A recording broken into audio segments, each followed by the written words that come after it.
اعوذ باللہ من الشیطان الرجیم بسم اللہ الرحمن الرحیم۔ اب اس کے بعد کچھ وہی جو معاملات انسانی ہیں اس پر اب بحث، جیسا کہ میں نے کہا تھا کہ ایک لڑی ہے شریعت کی، معاملات کی۔ یہ تو بڑے بڑے پھول جو تھے آیت الآیات اور آیت البر۔ یا ایھا الذین آمنوا کتب علیکم القصاص فی القتلی، اہل ایمان تم پر لازم کر دیا گیا ہے مقتولوں کا بدلہ لینا۔ قتلہ قتیل کی جمع بھی ہے اور مقتول سے یہ مصدر بھی ہو سکتا ہے کہ تمہارے لیے یعنی اس معاملے میں سہل انگاری صحیح نہیں ہے۔ انسانی تمدن کی جڑ کٹتی ہے جب کسی معاشرے کے اندر انسان کا خون بہانا عام ہو جائے، تمدن کی جڑ کٹ جائے گی۔ تو قصاص تم پر واجب ہے۔ یا ایھا الذین آمنوا کتب علیکم القصاص فی القتلی الحر بالحر والعبد بالعبد والانثى بالانثى۔ ایک آزاد کی جگہ آزاد ہی قتل کیا جائے گا۔ آزاد نے قتل کیا ہے تو ظاہر بات ہے وہ آزاد ہی اس کی جگہ قتل ہوگا۔ یہ نہیں وہ کہے میرا غلام لے جاؤ، میرے دو غلام لے لو، نہیں۔ والعبد بالعبد، اور عبد کی جگہ عبد ہی ہوگا، جس نے قتل کیا وہی قتل کیا جائے گا۔ والانثى بالانثى، اور اگر قتل کرنے والی عورت ہے تو وہ عورت ہی قتل ہوگی۔ اس میں چونکہ وہاں بہت سے رواج مختلف تھے، بہت سے معیار بھی مختلف تھے۔ اگر اوسی خزرجی کو قتل کر دے تو 1/3 خون بہا، 3 گنا خون بہا، اور خزرجی اوسی کو قتل کرے تو 1/3 خون بہا، یہ ان کا قانون تھا۔ اسی طرح یہ کہ آزاد میں اور غلام میں فرق تھا، لیکن ہماری شریعت میں اگرچہ یہ طویل بڑا مضمون ہے اور اس میں کافی فقہا کے اقوال ہیں مختلف، لیکن امام ابو حنیفہ رحمۃ اللہ علیہ کا قول یہی ہے کہ تمام مسلمان آپس میں کفو ہیں، برابر ہیں، لہذا یہاں کوئی فرق نہیں کیا جائے گا قتل کے مقدمات میں۔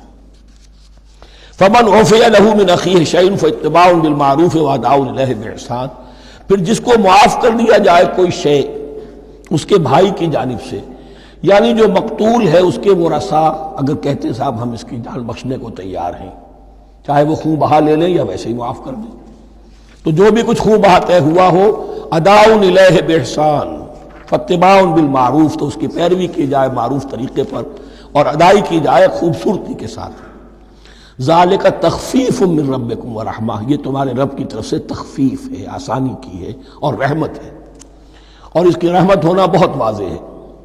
اگر یہ شکل نہ ہو تو پھر قتل در قتل کا سلسلہ جو ہے وہ جاری رہتا ہے، لیکن اگر یہ ہو گیا کہ قاتل کو لا کے سامنے کھڑا کر دیا، لو بھائی اب تمہارے ہاتھ میں اس کی جان ہے، چاہو تو یہ قتل کر دیا جائے گا، چاہو احسان کرنا چاہو بخشنا چاہو ویسے ہی بخش دو، چاہو تو خون بہا لے لو۔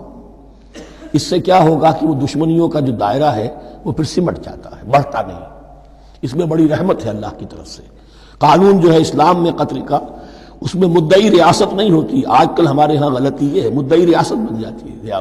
یہ مدعی ہوتا ہے یہاں پر جو بھی مقتول کے ورثاء ہیں، اور کسی کو صدر کو کیا صدر کے باپ کو بھی اختیار نہیں ہے کہ کسی قاتل کو معاف کر دے۔ قاتل کو معاف کرنے کا جو اختیار ہے وہ صرف مقتول کے ورثاء کو ہے، کوئی صدر نہیں کر سکتا۔ ہمارے دستور میں ہے، پوری شرع پوری شق موجود ہے۔ فمن اعتدی بعد ذلک فلہ عذاب علیم، اور جو اس کے بعد بھی حد سے تجاوز کرے گا تو اس کے لیے دردناک اور بہت بڑا عذاب ہوگا۔ وَلَكُمْ فِي الْقِصَاصِ حَيَاةٌ يَا أُولِي الْأَلْبَابِ لَعَلَّكُمْ تَتَّقُونَ، اور اے ہوش مندو قصاص میں زندگی ہے تمہارے لیے۔ ایک روحانی تصور ہے معاف کر دینا اچھا ہے، اسلام بھی کہتا ہے ان تعفوا وتصفحوا وتغفروا فإن اللہ غفور رحیم، لیکن قتل کے مقدمات میں سہل انگاری جو ہے وہ اچھی نہیں ہے۔ پیروی شدت کے ساتھ ہونی چاہیے تاکہ اس سے آگے قتل کا سلسلہ بند ہو۔ وَلَكُمْ فِي الْقِصَاصِ حَيَاةٌ يَا أُولِي الْأَلْبَابِ لَعَلَّكُمْ تَتَّقُونَ، تاکہ تم بچ سکو۔ اب کتب علیکم دوبارہ آ گیا۔ یہ کتبہ کے لفظ کو سمجھ لیجئے، جہاں بھی کوئی شے فرض کی جائے گی، لازم کی جائے گی، وہ کتبہ ہے۔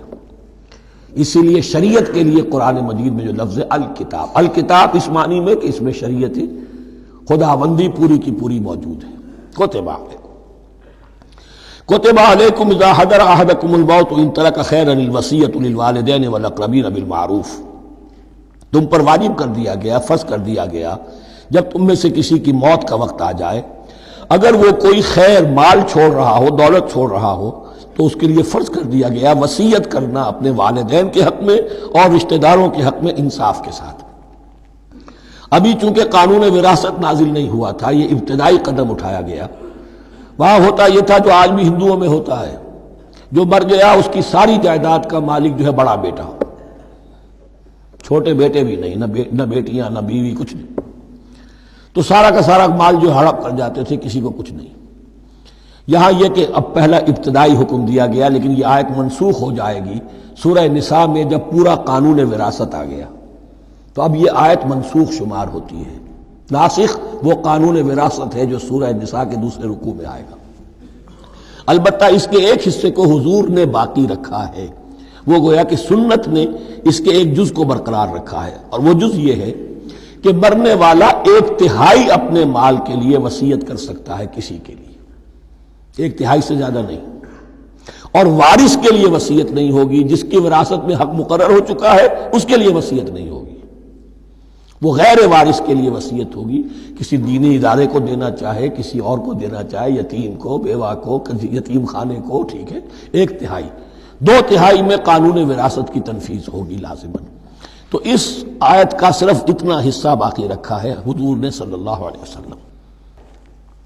حقاً علی المتقین، یہ اللہ کا تقوی رکھنے والوں پر حق ہے، واجب ہے کہ وہ وصیت کریں کہ ہمارے والدین کو یہ مل جائے، فلاں رشتہ دار کو یہ مل جائے، باقی جو ہے جو بھی ورثاء ہیں لے جائیں۔ فمن بدلہ بعد ما سمعہ، تو جس نے بدل دیا اس وصیت کو اس کے بعد کہ اسے سنا تھا، فإنما اسمہ علی الذین یبدلونہ، تو اس کا بوجھ، اس کا گناہ انہی پر آئے گا جو تبدیل کرتے ہیں۔ جو وصیت کرنے والا تھا وہ بری ہے، اس نے صحیح وصیت کی تھی، جس نے بعد میں اس وصیت میں تحریف کی، تبدیلی کی، اس کا وبال، اس کا بوجھ انہی پر آئے گا۔ ان اللہ سمیع علیم، یقینا اللہ سب کچھ سننے والا اور جاننے والا ہے۔ فمن خاف من موص جنفا، اب اگر کسی کو اندیشہ ہوا کہ وصیت کرنے والے نے جانبداری برتی ہے، ٹھیک وصیت نہیں کی ہے، دیانتداری کے ساتھ اس کی رائے یہ ہوئی، او اسمن، یا گناہ اس نے کمایا ہے، فاصلح بینہم، اور اب ان کے مابین صلح کرا دی، ورثاء کو جمع کیا کہ بھائی وراثت تو یہ تھی، ان کی وصیت تھی، لیکن دیکھو اس میں یہ زیادتی والی بات ہے، اگر تم مطمئن ہو جاؤ، متفق ہو جاؤ تو اس میں اتنی تبدیلی کر دی جائے ان کے اتفاق سے، فلا اسم علیہ، تو اس میں کوئی گناہ نہیں ہے، یعنی ایسی نہیں ہے یہ بات کہ اس کو وہ سینکشن اور سینکٹیٹی حاصل ہو گئی ہے، تقدس، کہ اب اس میں کوئی تبدیلی نہیں ہو سکتی۔ باہمی مشورے سے اور اچھے جذبے سے، اصلاح کے جذبے سے وصیت میں تغیر ہو سکتا ہے۔ ان اللہ غفور الرحیم، یقیناً اللہ تعالی بخشنے والا ہے، رحم فرمانے والا۔